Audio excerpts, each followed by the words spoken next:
All right, so this KCA is a little different in the sense that all the other KSCs, we were very specific. We pulled examples, we time stamped, we were in on it. Now this one's a little different. Let's say after you watch this video, you have no idea who stole Ross's sandwich, okay? So that's the difference here, is you're going to assume you know nothing except the fact that Ross's sandwich was stolen. We need to figure out who it is. That's all you need to answer when it comes to this KCA. You're not going to timestamp. You just have a general idea that Ross is very upset that his sandwich was stolen. That's the only reason why I have the video there, okay?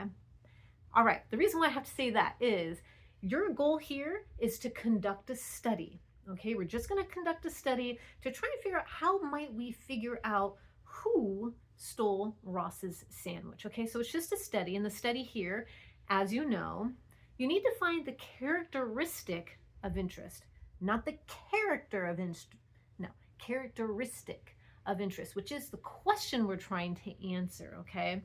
Next, obviously, you need to figure out what kind of statistical evidence are we going to need to figure this out. Then we have to figure out who's the target population, okay? Remember how we did target population?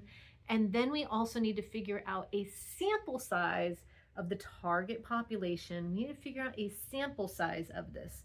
Now, remember when we use bias, it has nothing to do with Ross's bias towards people.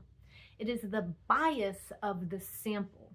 How might there be bias in the sample? Remember how bias could be if we don't do a study where all people within the target population are involved in the study, like they all don't get the, what do you call it? The same amount of chance to be in the study. That is when it's bias. All right, I'm giving you answers here, okay? Now then we have to ask, in order to avoid the bias of the sample size, how do we create a random sample size, okay?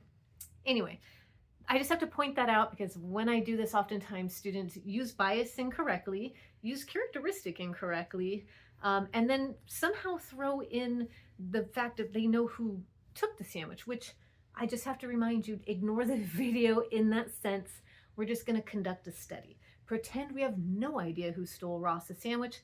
How might we conduct said study? Okay? All right, cool. Message me if you have questions. You got this.